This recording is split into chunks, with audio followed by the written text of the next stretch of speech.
A lot of people feel like as a gay couple, how could we live in a village? Like, isn't there so much scrutiny? Or don't we face discrimination? But any cultural barriers dating each other?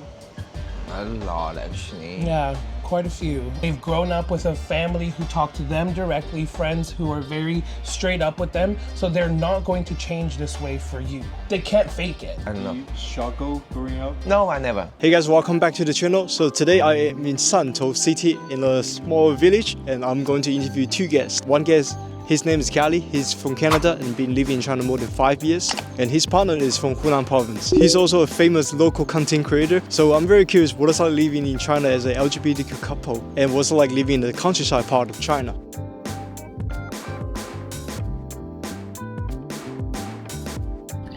Yay! Okay. You guys pay rent here? We don't. Yeah, we're so lucky. I mean, you know, in China, if it's your ancestral land, then it's yours, right? And yeah, we don't buy vegetables; we grow them. So we always want to help her, but she doesn't trust us. She said we're going to ruin the vegetables. So she mostly does all the growing, and my main job is to make sure that all these fish are kept alive. And there's a turtle somewhere. take some shots. Thank you guys very much for the time. Can you guys introduce yourself? Sure.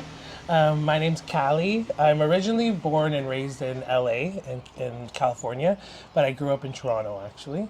And I've been in China off and on for 8 years now. So I first moved here in 2017, moved back to Canada for 3 years, and then we've been back now for a whole year. Hello guys, I'm Chase. I'm originally from Hunan province, south of China. When I was a little kid, I've been moving around a little bit in Guangzhou, in Shanghai. I also lived quite a while. I met him at same time. Yeah, we met in 2018, so we've been together for almost 8 years now. Yeah. And we've been married for about 3 years now. So cute.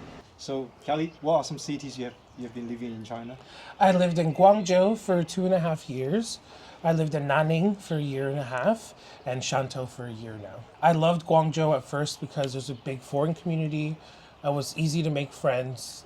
I was really young when I was there, so I was going out all the time. And at that time, Guangzhou was perfect for me. Then when I moved to Nanning, it was, you know, a smaller city compared to Guangzhou, but it still had a lot of nightlife. It had a lot to do. The food's really great. It's easy to travel to many different places, so it also served a great purpose. And now that I'm in Shantou, obviously the foreign community is way smaller. There's no foreign community. There's no foreign community, basically, yeah. And I speak Chinese a little bit more now, so I'm able to really understand what it's like to live in China. How's it like for you guys living in the smaller village of China? Yeah, I love it. I'm a countryside boy. I was grew up with my grandma with a little baby, so I always just like a white monkey just running around. So I love little villages. I love village life. And I think because in China, everyone minds their own business, right? A lot of people feel like as a gay couple, how could we live in a village? Like, isn't there so much scrutiny? Or don't we face discrimination? But A, either they don't know that we're a couple because who cares? Or B, if they do know, they're not going to come knock on our door and tell us that there's a problem, right? So we love it. Everyone's kind to us. Everyone's good to us. They have accepted us in the community as much as they can. Yes. How about for you? How's it like living in a small village for you? I had the village life when I was younger, but I also have a very noisy, loudly like a city life either. So I love both. Personally, actually, I enjoy right now. I'm really enjoying the peaceful a countryside. Everything's very calm, no rush. I can do whatever I want. I can get up whenever I want and come out, grab some vegetables from our farm and cooking something. Everything's free and chill. Just I love it. So how do you guys meet each other? Well, first he saw me on Blued, which is like a gay dating app in China. He was visiting Guangzhou during his friend's birthday, and his friend added him to a WeChat group that was like the LGBTQ community. And it's a chance for people to meet each other. So he ended up seeing me in that WeChat group, and he's like, oh, I think I recognize him from Blood. So he added me, and then a whole day passed and he didn't message me. Not So- whole day, only 3 hours. Okay, 3 hours passed and he didn't message me. And I messaged him saying like, that's so weird. Why did you add me without saying anything? And basically we started chatting. He told me that he was going to a bar that night. He invited me to go. And I said no because I wasn't drinking. When he was at the bar later on, I was like, hey, so how's the bar? What's up? He's like, oh, I'm just going to go get some water because I like drink too much. So I was like, why don't you come to my house to have water? Wow. And That's so direct. yeah, and I was detoxing, so I literally asked him like, do you want water? He thought that I was asking him for a booty call, so he came over, and we ended up actually talking for 7 hours that night. And I didn't tell him I had a boyfriend at the time. What? I was He like, lied. He lied and between that 7 hours. I would have made it very clear that I'm not gonna. Yeah, I didn't tell him because I figured that he wouldn't want to spend time with me. I actually left Canada because I was basically running away from a toxic relationship in Canada. And when I met him the next morning, I called my ex-boyfriend and broke up with him because I knew like if I could have a conversation with him like that, then it wasn't fair at all to still keep my old relationship behind. I knew that from that moment on, like I was cheating on him emotionally if I could talk to someone for 7 hours. So that's how we met, and then from there we spent every day together. Any cultural barriers dating each other? A lot, actually. Yeah, quite a few. I'd say in the beginning, especially when it came to politics, Yep. we used to fight. Yeah, when it came to our views on like global issues, we didn't see eye to eye. And basically we came to the realization that like no matter how much we talk about it, we both have our own upbringing and our experiences and what we were taught. So it's better to leave some things left unsaid unless it's something that we really feel the other person has a really wrong view of, then we just don't talk about it. What about on a daily basis? Like, what do you eat? Language barriers? He actually is not a spicy eater, but I am from Hunan. I eat a lot of spice. So at the very beginning that we kind of seeing each other at that time. He faked it the first 3 months. I eat really, really spicy food, and he was just keep eating it. He kept We quiet. would be like a hot pot, like it's so good. But like I was dying inside, like I was actually crying inside. Yeah. So I just pretended that I could eat spicy food, and then eventually I learned it. What about for Chase? Like anything like very foreign about him? I like everything about him. Okay. What about for Callie? He's very direct. He just says it how it is, and he's not worried about my feelings if it's the truth and it's going to like make us better. You're a big boy now. So Yeah. Take care. At first it was really hurtful. Like I would be like, why don't you care about my feelings? But he's like, I care about you, so I'm just telling you like what I see. And I think that if you want to have a Chinese partner, you have to accept that they're going to be direct. They've grown up with a family who talk to them directly, friends who are very straight up with them, so they're not going to change this way for you. They can't fake it. They can't change the way they speak because that's just how he's conditioned. So now I see his directness as love every time.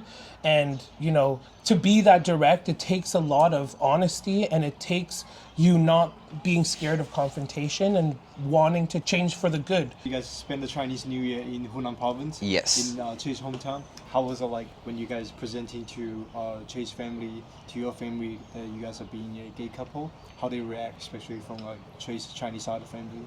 My village actually is all my relatives. So basically everyone knows everyone. So when we came back the first year, people were like, oh, you got foreign friends in your house. And the second year I was like, the whole village knows. My mother-in-law told everyone. She's like, we're not going to hide it. Like, like that's my son-in-law. Like Yeah. he's not just a friend, and he's gonna be here every Chinese New Year. So Yeah. get used to it. Get used to it. And everyone treats me so well. Like last Chinese New Year, everyone invited us for dinner the same way you would any other couple. Like all of his neighbors invited us different nights to have Chinese New Year dinner, and that's when I really felt like holy. Like they really accepted me. Like they treat me the exact same as they would any other son-in-law in the family. I felt really it was something special because all of my Chinese friends either are scared to come out, are scared to have a relationship with even another Chinese person, let alone a foreign guy coming into your family. And I know that for Chinese people, marriage is really important, even for straight couples. So I just knew that what our family did for us is really special, and I appreciated it. Do you remember the 大舅妈 who is 70 years old? She never went to school. And that night we were on the table having dinner, and she asked us, Like, so who's the who's top? top? Pardon? A 70-year-old auntie, you know, our neighbor. So, I'm like, yeah. if you're asking us about our position, then you have accepted us as we are. Yeah. What about the gay concept in China? Is it pretty similar with Western, or how's it different? I think it's different. Yeah, I think a lot of gay guys in China assume that they won't be able to live a normal life, so they're not able to fully express themselves and like fall for someone and be in love with them because they're worried that in the end, in the future, that person might end up having to marry a woman anyway, or their family might put so much pressure on them that they will have to marry a woman anyway. So I see a lot of hopelessness when it comes to the gay community in China because of the pressure that their families put on them. And for us in the Western world, yeah, I grew up Catholic, my family was super religious, but we're in a society where it's more accepted. In general, most people are more liberal when it comes to their understanding. You're gonna be able to make friends, you're gonna have a chosen family no matter what. Do you struggle growing up? No, I never. I was like wearing my sister's beautiful dresses and pretending I'm the queen when I was a little boy. In primary school, I noticed I actually very attracted by a guy who is my classmate. And at that time I was like, I might even like boys. So I go online and searching and for the results, and I said, oh, there's like There's something called being gay. Yeah, there's something called being gay. When you first share your thoughts to your family? One day my dad was asking me like if he can borrow my laptop. I said, okay, cool. I went to my room and I searched gay porn and put it on the main screen. And I closed it, passed it to my dad. My dad is like finding it out by himself. He trapped his dad into him coming out. He was like really shocked, and my sister, she's quite chill. My mom was like crying, and my dad says like, do you need to go to the hospital to check about it and blah blah blah. I said, no, Dad. I read a lot of like stories about a gay person who is married a woman, and just for the next generation, they never. Many couples like that in China. Yeah, just never be with his wife ever again, which is too brutal for the female. Do you think a lot of like gay guys they would choose to marry a Chinese woman in China just to for the generation? Yeah, as long A lot. Do people do that in the West? Very rarely. Like a lot of people in the older generation married a woman and then later on came out as gay, because society became more accepting since like the 90s, the 80s, stuff like that. But nowadays it's very rare. Like I feel like somebody might be more likely to just not be with anyone than to marry someone, because we have seen so many stories, and in China too, of a man, if they're gay, marrying a woman and the woman is unaware. It's really hurtful. It's really selfish to do that to someone. Just give one advice to people who are watching this video. Something related to like dating a Chinese man. I think the advice I would give is to be open-minded with your understanding of the world and what you were raised to believe, because when you have this clash of East and West, when it comes to mentality, when it comes to beliefs, there's going to be friction, but the most important thing is that you're open to have those conversations and to talk through them. What about you, Chase? Communication is really important, and compromise, and try to understanding your partner. I think my question to Chase is more like have a foreign partner. As a native Chinese, like who never live abroad. Because his mom is a Mexican, so he has like Mexican blood, and Mexican culture is quite similar to Chinese culture. But for him, it's like, I don't know. Just click, huh? He just click. He's just perfect. Last thing is just like any message, like what's your future plan? Anything you want to share with the audience? Yeah, I think our plan is to see as much of the world as we can together. We've already been to several countries together in the 8 years that we've been together. I think our goal is just to continue this nomadic lifestyle and to pursue happiness, love. I think that for anyone out there, I didn't think it was possible for me. I always worked for a school and I always had a very serious job. And 3 years ago, I took the plunge to, make an online business, start creating content. And if you want to do it, it is possible, but it's hard work and it's going to be a lot of unknowns and things you're worried about. So just don't give up on your dreams if you really think that. Callie has his own online business, and if you guys are interested in learning a foreign language, and you can check out in the video description. I'll also put it in the pinned comment. Okay? I guess this video is sponsored by Chase and Callie. Okay, thanks again, guys. Thank you. Yeah. Ooh, it's so modern. So this Wow. is, oh my goodness. That This is. is the first floor. Hi, Nadine. Ni hao. This is our niece. Hi. She's working in, she's going to school. She's going to do broadcasting. So she's interning with us at the moment. Like she's doing videos and editing our captions and stuff like that. Wow. Wow. Yeah, I saw that table. You do editing work there. Yes. Yeah. That's cute. This is our floor. So my niece's room is here. This is where we sing karaoke like a couple times a week. Man. The most important room in the house is this one here, mahjong. 麻将 room. Do you play Hunan style or Guangdong style? Guangdong style. Our bedroom's in here, but you definitely do not want to see it. Okay. No, it's so messy. I teach them English here too on the weekend, and there's a couple kids in the village who come over, and I give them free English classes as like just a way to give back to the community. Wow. And then this is my favorite place, which is where we do laundry, but I literally spend a little bit of time every day just meditating here. I should be grateful for having this view because I never imagined that I would have it.